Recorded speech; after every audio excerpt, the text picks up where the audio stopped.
What's up, guys? If you're like me, you've probably watched dozens of these pyramid documentaries, and they've always got the good clickbait title of huge discovery, ancient secrets revealed, whatever. How is it that after millions of hours produced on pyramids and especially History Channel and things like that, how is it that I'm just now hearing that step pyramids are full of rooms? Did I just Mandela warp here? Anybody else having this problem with me here? So I just stumbled across this today reading a archaeological article, and they're just talking casual about this off the beaten path, not really tourist attraction place. And I'm sitting here going, yeah, but what about all the rooms? So they had, like three photos in their article, but I managed to find like dozens of these photos. So check it out. So the pyramids with ruins look very similar in style to the Tikal in Guatemala pyramids, pretty slender and tall. And we've all seen these, with their tops jutting up out of the forest and everything. But here you go. You can see there's another one off in the distance, two off in the distance there. But these guys are walking down and in to the structure here. And up here, you can see a little hollow spot. Here's a even better view of it. But you can see, a hallway going to the left and right at what appears to be the basement level, because the outside of the completed pyramid would have been coming way up here. I'll show you in a second how each terraced room works. But it looks like there is a basement level passage in the pyramid. And then here's a really good one. You can see the faced stones inside. It looks like probably a limestone, but cut faced rocks on the inside. And then you can see that they're just using the rough pebbles as the filler.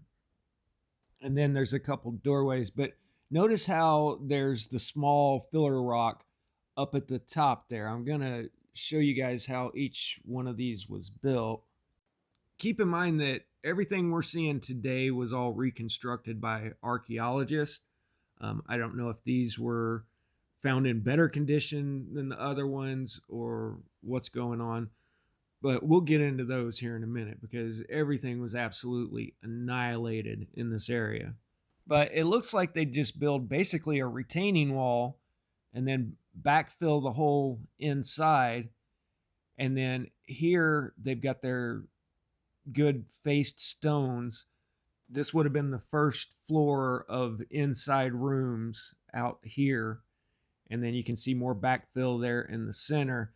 So basically, they'd step up and it'd just be one floor of a room so that they didn't have to support the weight of all the other floors going up. It just kept stepping in. And the ceiling of the first floor would only have to support the weight of the walkway on the second floor. Stone can't support weight when it's spanning a long distance. That's why even today you have these big stone buildings with a wooden roof like Notre Dame Cathedral. But why is it after all of this time I've never seen any doorway, any window opening on any of the step pyramids? Now, I don't know the location of this one, anything about this photograph. I just found it on Pinterest.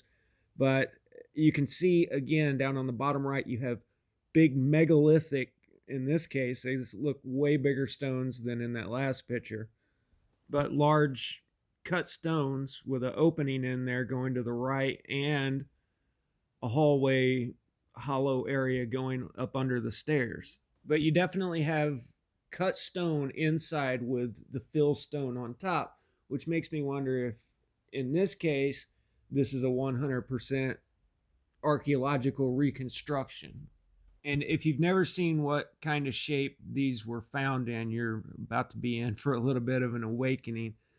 Keep in mind, Tikal was officially discovered in the 1840s, and it wasn't opened to the public since the 1960s, since UNESCO got involved.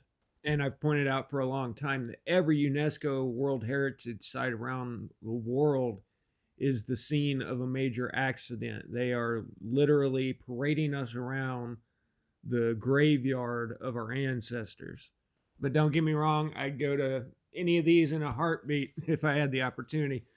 Okay, so this is what kind of shape it was actually found in. And you can tell from the trees in the background that this has already been cleared a lot. You know, they've come in and cut all the timber out of the way. Oh, here you go. Here's what it looked like in 1957. So they let it sit for a while.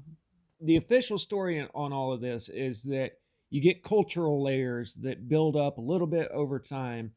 And no, this is the scene of a tsunami. You can see in this one, it's just absolutely buried into the hillside. And it kind of makes you wonder if this isn't the reason that they built all of these in the first place. And for every one of these sites that are exposed, there are hundreds, if not thousands, for each one of those that are completely buried under the ground. The only way that they're now discovering them is with LiDAR. And what used to take thousands of hours and a case of typhoid fever and malaria to go explore, they can now just sit around and look on their computers. They had a plane fly over and map out this whole area. And guys, they are just finding millions and millions of people's domiciles buried under the ground down through the jungle. And some of it's not even hidden in the jungle. I mean, this just looks like hills out through a field. You would never know. Like Göbekli Tepe was a farmer digging in his field and he found a whole stone city down underneath. Same scenario. And now we're talking step pyramids with freaking steam baths on the inside. Are you kidding me? Here we have just some average guy's house, all caked in mud. And he had a calendar on the wall. And it has 4 different dates, each one of them being about ranging from like 900 years up to like 3,000 years. Now, what the hell could be so important? You're going to set an alarm 3,000 years in advance to make sure you're ready for whatever is happening on that day. I'm a lot more up on my Inca folklore than Mayan, which I don't think they have any. The Incas were still alive and are still alive to this day, but they would have called this a Pachacuti, which basically translates to it's either the world turns upside down or the world turns inside out. Now, just like in Europe, apparently the Americas had their dark ages too, because we had the Maya that supposedly thrived from whatever they say 2500 BC to about 900 AD, and then they die out and pretty much all is quiet. They basically have zero history for this time. And then you have the full-fledged Aztec culture that is obviously just the remnants of the culture that came before them. Because like Teotihuacan, the Aztecs said, yeah, we don't even know who built that. There was a really interesting mural that was found in that guy's house that I was showing earlier. They show an Aztec there in the middle, and then to the left, you can obviously see that they're portraying a black man, and to the right, it seems like he's offering a gift to, again, a black man or something. That's what they said that this was. It looks kind of like a pickaxe in his right hand. His left hand looks kind of like claws. I don't know what's going on. But this, they're obviously portraying a black person. There is even an inscription on the wall that says younger brother obsidian. And these guys, being the typical academics that they are, they have to explain it away because they insist that all dark complected people are from Africa. And they say that the orange person, the Mayan looking person, is the one that's called Younger Brother Obsidian. They refuse to acknowledge, other than to say that yes, there are figures that are painted in black, but they won't go any further on that. So if the inscription really is talking about the Orange Man being Younger Brother Obsidian, then I would almost look at that as them saying that they're a younger brother, a younger race, something along those lines. And it just makes me think of the Olmec heads that distinctly look like what we would now call African features. And once you find the heads buried down in 4 to 5 feet of mud here. Now this actually does look like a loess layer. A loess is Loess, and what it is a layer of fine silt from a flood, an extreme flooding catastrophe. And geologists know where all of these are. If you ever got any questions about what's a real mud flood and what's YouTube lore, go look for the loess layers. Because when you're digging down, you can tell if there's been plant life growing in each of the layers or if it's just completely jumbled up flood debris and silt. The Mississippi Valley actually has about a 60-foot deep layer of loess. That means that the whole valley was filled in a dramatic flood. And no, it wasn't 200 years ago, because on top of that layer, you have all the archaeological remains of Poverty Point and all kinds of Native American sites there, going all the way up to Serpent Mound in Ohio. There's hundreds of years of archaeological evidence on top of the flood sediment layer that we have in North America, in spite of what a lot of people on YouTube like to say.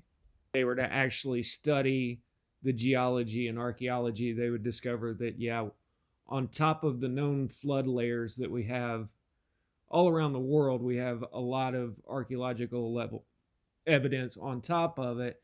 And no, we don't have a huge loess layer outside of every major city where they just dug it out.